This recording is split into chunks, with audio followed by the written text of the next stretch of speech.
It's 6:47 p.m. on a Wednesday evening in suburban Phoenix, Arizona. A woman pushes her shopping cart through the refrigerated aisle at Walmart. She has been at work since 7 a.m. Traffic was heavy. The kids need dinner in less than an hour. Her hand reaches for a familiar package in the prepared meals section. Market-side grilled chicken Alfredo with fettuccine. The label shows tender chicken, creamy sauce, and perfectly cooked pasta. Ready in 4 minutes. No chopping, no dishes, no stress. She places it in her cart alongside milk, bread, and fruit snacks. This is not her first time buying this product. It has become part of her weekly routine. Quick, convenient, and affordable at $7.98 for a family-sized portion. Across town, another shopper at Kroger picks up Home Chef Heat and Eat Chicken Fettuccine Alfredo. Different brand, different packaging, same promise. Dinner in minutes. In Portland, Oregon, someone at Trader Joe's grabs the Cajun-style blackened chicken breast fettuccine Alfredo. These scenes play out millions of times every week across the United States. The prepared food aisle has become one of the fastest-growing sections in American grocery stores. Sales in this category reached $15.8 billion in 2025, according to industry data from the Food Marketing Institute. It represents a shift in how Americans eat: less time cooking, more reliance on convenience. For many families, these refrigerated meals have replaced the frozen dinner aisle entirely. They feel fresher. They look homemade. They seem healthier. But on February 12, 2026, the Centers for Disease Control and Prevention closed a months-long investigation into these exact products. What they found revealed something most consumers never consider when they reach for that convenient package. This is not about fear. It is about understanding what actually happened and what it means for anyone who shops in the prepared food aisle. The outbreak strain was identified through whole genome sequencing, which allowed investigators to connect cases that occurred months apart and hundreds of miles from each other. The timeline looked like this. October 2025, first cases began appearing, but were initially unconnected. Individual patients reported flu-like symptoms, fever, muscle aches. Some developed more serious complications, confusion, loss of balance, convulsions. November 2025, epidemiologists noticed a pattern. Multiple cases shared a common characteristic. Patients had recently consumed refrigerated pasta meals purchased from major grocery chains. December 2025, the FDA began traceback investigations. Product samples from patients' homes were tested. Listeria was detected in unopened packages of Walmart market-side grilled chicken Alfredo. January 2026, the investigation widened. Kroger's Home Chef brand and Trader Joe's Cajun-style Alfredo were added to the recall. All three products, despite different branding, shared a common supplier link. February 2026, the CDC closed the investigation after confirming the source and ensuring contaminated products were removed from commerce. But here's where the story gets more complex. These weren't three separate outbreaks. They were one outbreak distributed through products that appeared to be completely different. Walmart's product came in 32.8 ounces and 12.3 ounces packages. Kroger's came in 12.5 ounces portions. Trader Joe's version had a different flavor profile and regional distribution. To the average consumer, these looked like distinct products from competing brands. In reality, all three products were assembled by the same company, FreshRealm, a third-party meal preparation facility. FreshRealm sources ingredients from multiple suppliers, assembles the meals according to each retailer's specifications, and ships the finished products to distribution centers.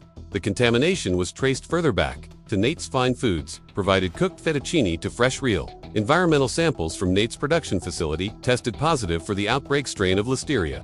This is how modern food production works. A single ingredient supplier can feed into products sold under multiple brand names across multiple retailers. When consumers see Walmart MarketSide and Kroger Home Chef, they assume separate production lines, separate quality controls, separate supply chains.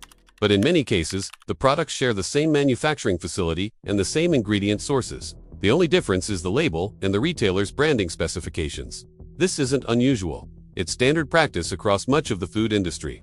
Store brands often come from the same facilities that produce name brand products. The issue isn't the practice itself. It's that most consumers don't realize how interconnected the supply chain actually is. From a food safety perspective, this interconnectedness creates specific challenges. When contamination occurs at the ingredient level, it can spread across multiple products simultaneously. By the time the source is identified, those products may already be in thousands of refrigerators across the country. Listeria monocytogenes is particularly challenging. It survives cold temperatures.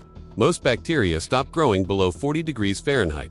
Listeria can multiply slowly, even at 35 degrees Fahrenheit. It forms biofilms in food production facilities. Listeria can attach to surfaces and create protective layers that resist standard cleaning protocols. It has a long incubation period. Symptoms can appear anywhere from 3 days to 70 days after consumption, making it difficult to identify the source quickly. It's especially dangerous for certain populations. Pregnant women, adults over 65, and people with weakened immune systems face severe complications, including meningitis, septicemia, and pregnancy loss. The FDA's investigation revealed that proper reheating would have eliminated the risk. Heating the meals to an internal temperature of 165 degrees Fahrenheit for at least 15 seconds kills Listeria.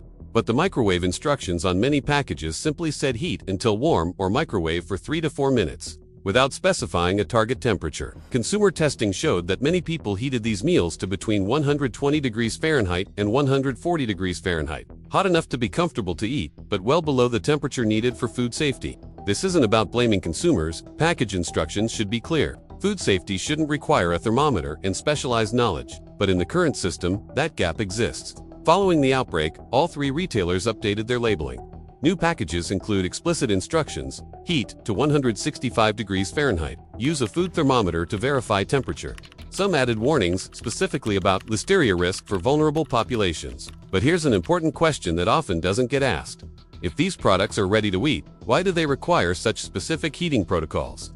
And why wasn't that information clearer from the beginning? The answer touches on regulatory definitions, industry standards, and consumer expectations. RTE products are defined by the USDA as foods that are edible without additional preparation to achieve food safety. But edible and safe for all populations aren't always the same thing. For most healthy adults, exposure to low levels of Listeria might cause mild gastric discomfort or no symptoms at all. For pregnant women or immunocompromised individuals, the same exposure can be life-threatening. The labeling reflected the former assumption. The outbreak revealed the gap. But here's something that surprises many consumers. Why can Listeria grow in a refrigerator when most other bacteria can't? The answer lies in biology. Most bacteria that cause foodborne illness, Salmonella, E. coli, Campylobacter, require warmer temperatures to multiply. They thrive between 40 degrees Fahrenheit and 140 degrees Fahrenheit, the range food safety experts call the danger zone. Refrigeration below 40 degrees Fahrenheit stops their growth. That's why refrigerators exist, to slow or stop bacterial multiplication and preserve food longer. Listeria monocytogenes is different. It's psychrotrophic, meaning it can grow at cold temperatures. It multiplies slowly at refrigerator temperatures, much slower than at room temperature. But it doesn't stop. This is why foods that sit in refrigerators for extended periods can harbor Listeria even when storage seems appropriate. A package of prepared pasta might be produced on Monday, shipped on Tuesday, delivered to a store on Wednesday, purchased on Friday, and consumed the following Tuesday. That's 10 days of potential slow bacterial growth at refrigerated temperatures. If contamination occurred during production and the product sat in a refrigerator for a week and a half, Listeria levels could increase significantly, even though the consumer followed standard food storage practices. This is one reason why use-by dates matter more for refrigerated prepared foods than for frozen items. Freezing stops bacterial growth entirely. Refrigeration only slows it. And here's the other detail most people miss. Listeria doesn't change the taste, smell, or appearance of food. Unlike spoilage bacteria that make food smell rotten or look discolored, Listeria can be present at dangerous levels while the product looks and smells completely normal. That's why this outbreak was particularly concerning. Consumers had no way to tell from visual inspection whether a product was safe. The meals looked fine, they smelled fine, and for most people, they probably would have caused no symptoms. But for the 28 individuals who became severely ill, and especially for the 7 who died, the invisible contamination had devastating consequences. So what changed after the outbreak? And what options do consumers have now? Following the outbreak, several retailers and manufacturers updated their protocols. Walmart implemented enhanced testing requirements for all third-party prepared meal suppliers. Products now undergo more frequent Listeria testing during production, and random samples from distribution centers are tested before reaching stores. The company also revised labeling across its market-side prepared meal line to include explicit reheating instructions, and Kroger introduced similar measures for its Home Chef brand and added a QR code to packaging that links to a food safety video demonstrating proper reheating techniques. The video specifically addresses temperature verification and explains why 165 degrees Fahrenheit matters. Trader Joe's voluntarily pulled its entire line of refrigerated pasta meals and reformulated the products with additional safety barriers, including modified atmosphere packaging that further inhibits Listeria growth.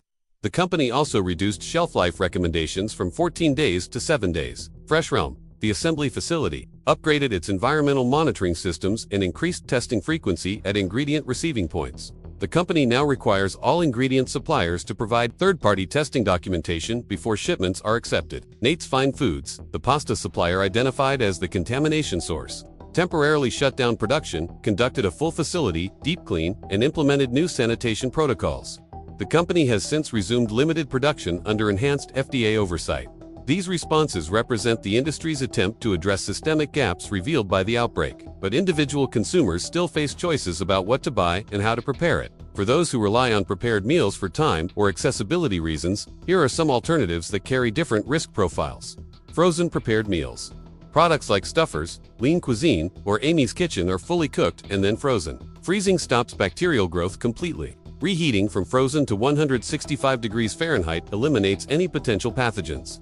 The trade-off is texture. Frozen meals often don't taste as fresh as refrigerated options, but the food safety margin is significantly higher. Shelf-stable meals. Brands like Hormel Completes or Campbell's Homestyle use retort processing, which heats sealed pouches to temperatures that sterilize the contents. These meals require no refrigeration and have extremely low bacterial risk. They're less popular because consumers often perceive them as lower quality, but from a safety standpoint, they're highly reliable. Fresh, deli-prepared meals.